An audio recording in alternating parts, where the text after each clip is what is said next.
ঢাকাতে আমি ইলেকশন করেছিলাম, এক বিশিষ্ট চাঁদাবাজের কবলে পড়েছি।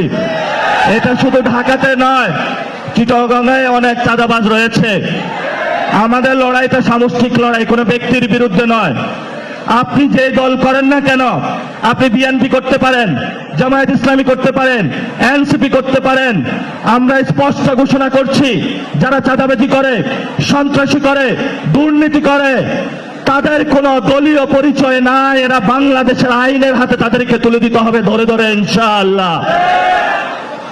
আপনাদের অনেকের মধ্যেই একটা বিষয় নতুন করে জেগে উঠেছে, চাঁদাবাজি না করলে, সন্ত্রাসী না করলে, দুর্নীতি না করলে ইলেকশনের ফান্ড আসবে কই থেকে? এই যে যারা আমাদের 6 জন এমপি গিয়েছে, তারা কি সংসদে চাঁদাবাজি করে গিয়েছে? তারা কি দুর্নীতি করে গিয়েছে? তারা কি সন্ত্রাসী করে গিয়েছে? জনগণের উপরে যদি আমরা ভরসা করতে পারি, তাহলে আগামীর বাংলাদেশ আমরা গড়তে পারবো। আর যদি আমরা কোনো ব্যবসায়ী গোষ্ঠীর উপরে ভরসা করি, কোনো ক্রিমিনালসের উপরে ভরসা করি, তাহলে কিন্তু আগামীর বাংলাদেশ আমরা গড়তে পারবো না।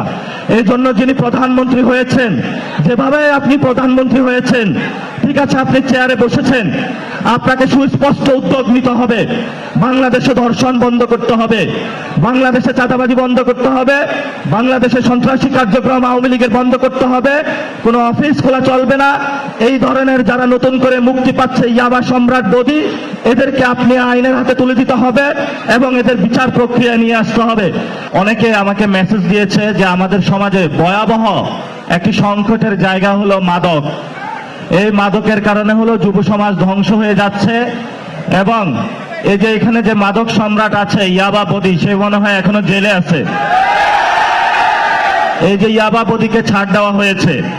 আমরা বলবো, যারা আমরা বললাম মাদকের বিরুদ্ধে আমরা যুদ্ধে যাব, আর তারা হলো মাদকের সাথে ঐক্যবদ্ধ হয়ে নতুন বাংলাদেশ গঠন করতে চায়।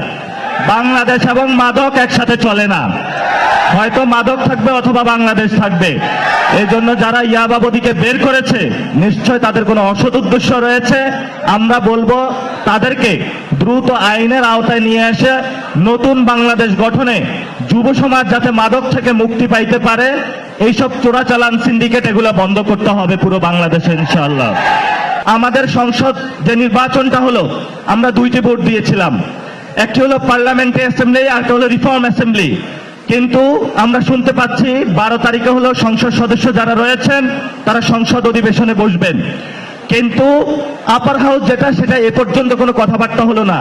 তাহলে যদি শহীদ ওয়াসিম, যিনি চিটাগংয়ের, তাকে যদি আমি শ্রদ্ধা পোষণ করতে হয়, যদি আবু সাইদকে আমি শ্রদ্ধা পোষণ করতে হয়, অসংখ্য হাজার হাজার যারা শহীদ হয়েছেন তাদেরকে যদি শ্রদ্ধা পোষণ করতে হয়, যারা আহত হয়েছেন তাদেরকে যদি শ্রদ্ধা পোষণ করতে হয়, তাহলে অবশ্যই আমাদেরকে যেই দিনে আমাদের পার্লামেন্টারি সেশন বসবে, ওই দিনেই সকলে শপথ নিয়ে আপার হাউসের রিফর্ম অ্যাসেম্বলি করা উচিত এবং অ্যাকাউন্টেবিলিটির জায়গায় নিয়ে আপার হাউস এবং লোয়ার হাউস একসাথে শুরু করা উচিত।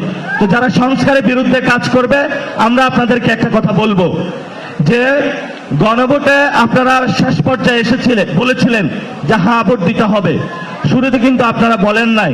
তো একজন আমি সিনিয়র ব্যক্তির সাথে কথা হলো যে আপনারা শুরুতে কেন বলেন নাই? বললো জনগণের যে চাপ আসতেছে, যদি হ্যাঁ একটু না বলি তাহলে তো ঝামেলা, ভোট তো আর ক্যারি করতে পারবো না। তো এই জন্য হলো এখন তারা ভোট ক্যারি করার জন্য আমাদের যারা খুন করেছে তাদেরকে হলো তারা ইলেকশনে নিয়ে এসেছে, তাদের ভোট ব্যাংক তারা নিয়ে এসেছে, এবং সংস্কার যেটা নিয়ে বাংলাদেশের জনগণ রায় দিয়েছিল, সেই রায়ের বিপক্ষে গিয়ে বাংলাদেশের বিপক্ষে তারা দাঁড়াচ্ছে। 70 এখানে হলে ইলেকশনের এখনো 15 দিনও হয় নাই, এখনই তারা সংস্কারের বিরুদ্ধে দাঁড়িয়ে গিয়েছে। ভবিষ্যতে কি হয় এটা জানি না, তবে বাংলাদেশে আমরা যতদিন জীবিত থাকবো, সংস্কার আমরা কড়ায় গন্ডায় সেকেন্ডে সেকেন্ডে ইনশাআল্লাহ আমরা বুঝে নিব। সবাই প্রস্তুত আছেন? ইনশাআল্লাহ এটার জন্য সবাই প্রস্তুত থাকবেন।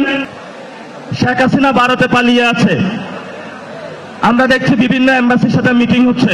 ভালো কথা, মিটিং করেন, স্বরাষ্ট্রমন্ত্রীকে স্পষ্ট করতে হবে শেখ হাসিনাকে আপনারা কবে ফেরত আনবেন।